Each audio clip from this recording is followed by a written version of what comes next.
Absolute savagery. I want some nasty. Are we having fun yet? Okay, so I kind of forgot for a minute that Patty Mills was a champion. I was not expecting this. Before we talk about it, look guys, if you want to support the channel, it's only $2 per month. You can subscribe or like, or you can, just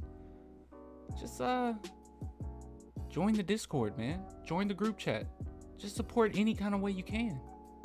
That's what we do here. Anyways, all right, so let's get into this. So our boy Patty Mills roasts James Harden. Now, when I initially saw this title, I saw hilariously roast James Harden, and I thought, oh, this must be like just funsies, right? I thought Patty Mills was just saying something out of funsies just to pick fun at him.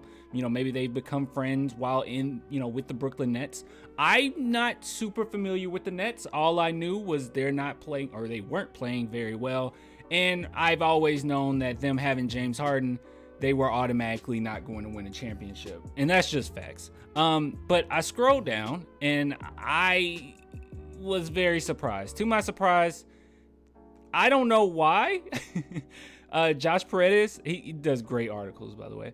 I love that he put hilariously, but depending on who you are, where you'll find this hilarious or not. Now, me personally, being a James Harden hater as I am, I do find it hilarious. But any other reader that might be a Harden fan would not find this funny. So as we scroll down here, let's go ahead and read through it. I'm gonna read the article. So, much like a vast majority of San Antonio Spurs fans did long ago, it looks like Patty Mills ran out of patience with James Harden. Now, as soon as I got done with this first sentence, I said, oh, this is going somewhere.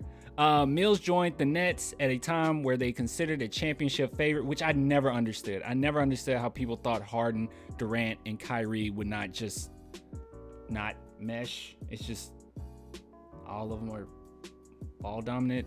Somewhere along the way, between the absences of Irving due to vaccine mandates and injuries, the Nets fell down to 8th in the Eastern Conference. That is terrible. It became apparent as the trade deadline was approaching that Harden was pulling something similar to what he did with the Houston Rockets and essentially quitting on his team in the hopes of a fresh start somewhere else. I'm sorry. He is such a loser. I'm sorry, guys.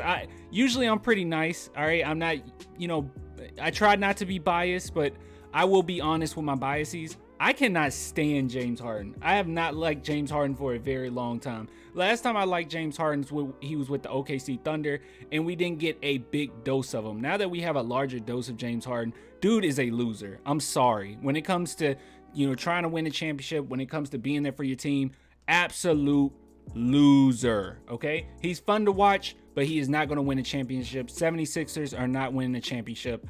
I'm sorry. He is a loser. But with that being said, let's keep going. Harden was inactive for the 8 games leading to the NBA All-Star break with the hamstring injury that everyone knew wasn't actually a thing for the last several games. Now, I don't know. I've seen a few Brooklyn Nets fans say that it was a thing. He actually was injured, but I don't know. Who knows? The ensuing trade swapping Harden for Ben Simmons led to a classic moment in All-Star draft where Charles Barkley commented about how Harden will magically be healed following the trade. Woo. The trade was also undoubtedly a burden lifted off the shoulders of the Nets, including Mills, who's having a career year in Brooklyn. All right, so here we go. He says, "We're in a really good place from a team standpoint right now. The locker room is closer than it's ever been this season." That is a direct shot at your boy James Harden. And reading on, the distractions can leave us and we can now focus on the task at hand.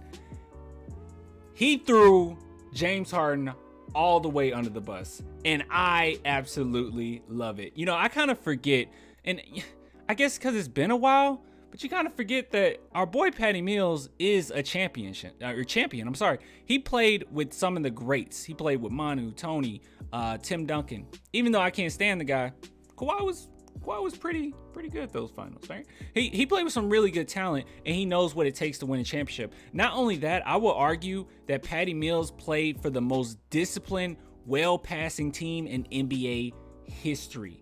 He was a huge part of it. Now, when it came to like Marco Bellinelli on the team, the 2014 team, that is, I always said that, look, I could swap him out with Gary Neal and I don't think I would lose too much of a beat. And that's just me, okay? That's not me knocking on Marco. I think Bellinelli did a fabulous job, but I also like Gary Neal, and you know, his role was just straight up, you're a sharpshooter. All right, you just be in the right spot, and we'll give you the ball. You're a sharpshooter, and he did well. Marco Bellinelli did well, but Patty Mills, I think he's one of those guys that was just irreplaceable. Like, I don't know if the Spurs would have been able to win their championship without Patty Mills being there. He was a vocal leader, and he did a lot of things. Like, people know him for this, you know, the 3-point shooting, but he did a lot of like charge calls. He was on the floor. He was playing hard. He was playing fabulous. Okay.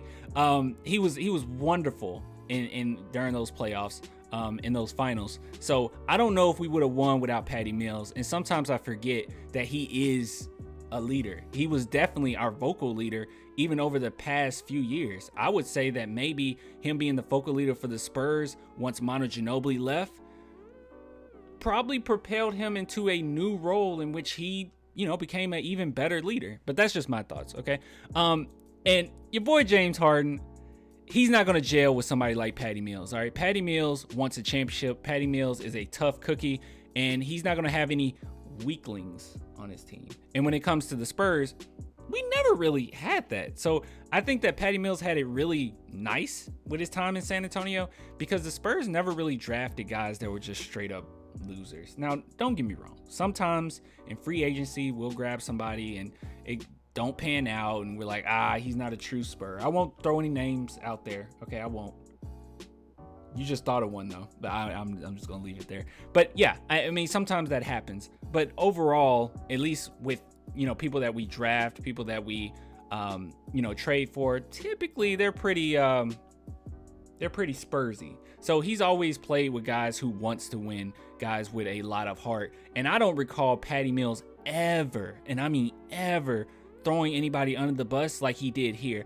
I mean, even with the Kawhi Leonard situation, Patty was not throwing Kawhi under the bus at all. And I think the reason being is because Kawhi, as much as, you know, we hate on him, and I talk negative of him all the time. Now he's still he's still in Spurs history, all right? He's still in there, all right? He'll never leave my memory bank. But at the same time, Kawhi Leonard was a champion. Why do I keep saying that? He was a champion, and Kawhi Leonard was a hard worker, and he was, most importantly for Patty, a winner. He's a winner. So I think that Patty Mills, he just wasn't accustomed to playing with a loser on his team, and yeah, he made it known. Now, people will say, well, what about Ben Simmons? Isn't Ben Simmons a loser? I really do believe that what the Brooklyn Nets just did, they could potentially end up being in the conversation deep in the playoffs. Like, I really do believe that, because with Ben Simmons on the squad now, this is the exact thing that they needed. They needed someone that would be able to facilitate, someone that would be able to get Kyrie and Kevin Durant involved. He can score around the rim, but most importantly, his defense is very, very good. And I think that Ben Simmons matched with a Kevin Durant and matched with a Kyrie Irving, two guys of which are winners. Okay, say what you want about Kyrie, he is a winner. I think that they'll be fine. Ben Simmons is just one of those guys where he can't be like the second scorer on the team. He can't be the one holding the huge load as far as like who's gonna be there at the end of the fourth quarter to hit the last shot. He's not that guy, but he does have enough in his arsenal where he's gonna make them look very, very dangerous. And James Harden's just he's just a loser. All right, so I'll get with you guys later. Let me know what you think in the comments.